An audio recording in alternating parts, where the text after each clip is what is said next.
Udin, seru ya filmnya. Iya, Pak Ijo, seru juga. Ngomong-ngomong, kamu sudah mengerjakan tugas tentang perilaku yang sesuai dengan Pancasila, sila keempat dan kelima, Udin? Oh iya, aku baru ingat. Makasih ya, Pak Ijo, sudah mengingatkanku. Iya dong, Udin, kan kata Pak Rian, kita sebagai warga negara harus saling bantu sesuai dengan pengamalan sila kelima. Hebat kamu sekarang, Pak Ijo. Alhamdulillah, Udin, kan berkat belajar di channelnya Pak Rian dan Bu Vina.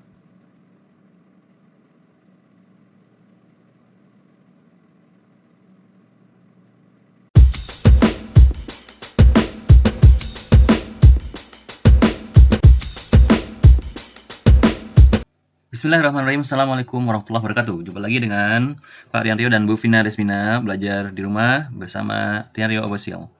Kali ini kita akan belajar tentang perilaku yang sesuai dengan Pancasila, bagian kedua, yaitu pengamalan sila keempat dan kelima. Lanjut ya. Sebelum lanjut, mari kita like, subscribe, dan share jika manfaat. Ya, Pancasila sila keempat, masih ingat?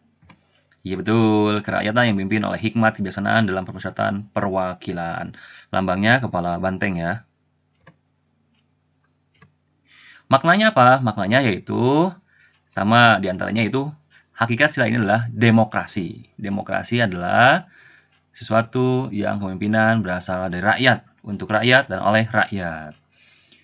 Permusyawaratan apa artinya? Yaitu mengusahakan putusan bersama secara bulat.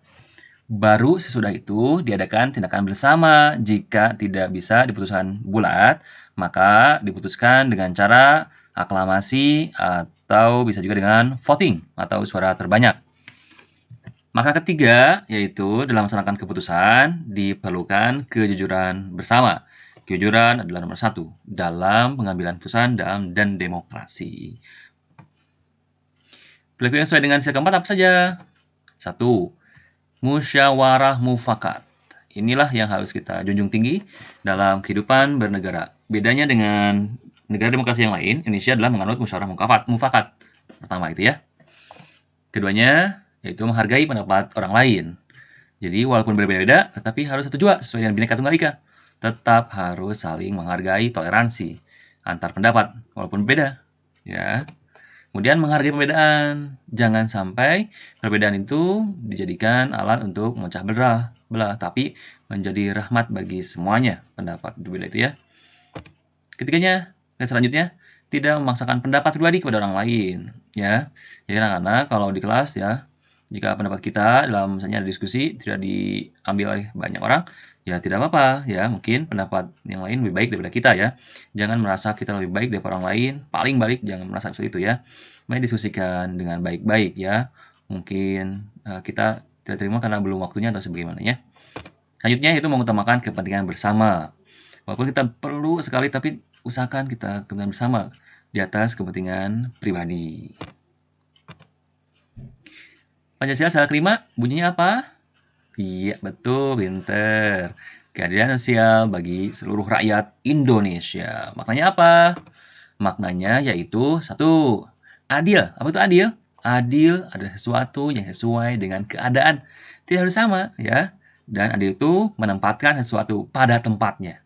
Ya. Kemudian, suka bekerja keras. Orang Indonesia itu harus suka bekerja keras. Ada budaya gotong royong ya, bersama-sama kita kerja keras membangun negeri ini ya. Kemudian mengakui kedaulatan bangsa sendiri dan bangsa lain. Kita seperti dalam pembukaan Undang-Undang Dasar 1945 yaitu yang menyebutkan bahwasanya kemerdekaan adalah hak segala bangsa. Dan oleh sebab itu maka penjajahan di atas dunia harus dihapuskan. Maka negara Indonesia adalah mengakui semua kedaulatan bangsa dalam diri sendiri maupun bangsa negara lain. Selanjutnya itu, maknanya apa? Beranggapan bahwa bangsa sendiri sederajat dengan bangsa yang lain. Kita tidak boleh merendahkan bangsa sendiri ya, dan tidak boleh merendahkan bangsa yang lain juga. Semuanya sederajat. Tidak ada bangsa yang lebih hebat dan tidak ada bangsa yang lebih rendah. Karena kita menganut kedaulatan yang sama di hadapan semuanya, di hadapan hukum ya. Internasional sama saja. Ya, apa yang perilaku yang sesuai dengan kelima? Contohnya yaitu bekerja keras dalam meraih prestasi. Anak nih ya, walaupun dalam masa pandemi harus tetap semangat ya, meraih prestasi. tidak mesti dalam bentuk fisik, tapi sekarang ada bentuk digital juga banyak ya. Bikin video, bikin musik, bikin apa, gambar ya. Ada lomba-lombanya, ikut coba ya. Menulis juga, puisi, buku, apapun ya. Kemudian rajin dalam belajar dan sekolah ya. Jadi kita tidak boleh bermalas-malasan, tapi harus rajin belajar. Walaupun jarang ke sekolah, belajarnya di rumah, tetap ya harus semangat. Karena belajar itu bukan hanya di ruang-ruang sekolah. Zaman sekarang belajar itu bisa di mana saja, kapanpun juga bisa ya.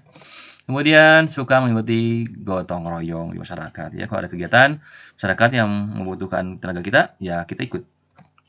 Kemudian suka menolong orang lain yang sedang kesusahan. Misalnya tetangga kita yang belum makan ya, ada yang kurang beruntung ya, yang fakir miskin, kita tolong, kasih makan. Jika ada orang lain yang tidak punya pekerjaan, kita bantu untuk mencarikan pekerjaan. Kemudian ada yang butuh teman untuk bisa bekerja keras, bekerjasama, ya kita bantu ya, dan sebagainya. Kemudian bersikap hemat. Ada dalam Dasar Dharma di Pramuka ya, nih ada hemat, cermat, dan bersahaja. Kita harus menjadi orang yang bersahaja.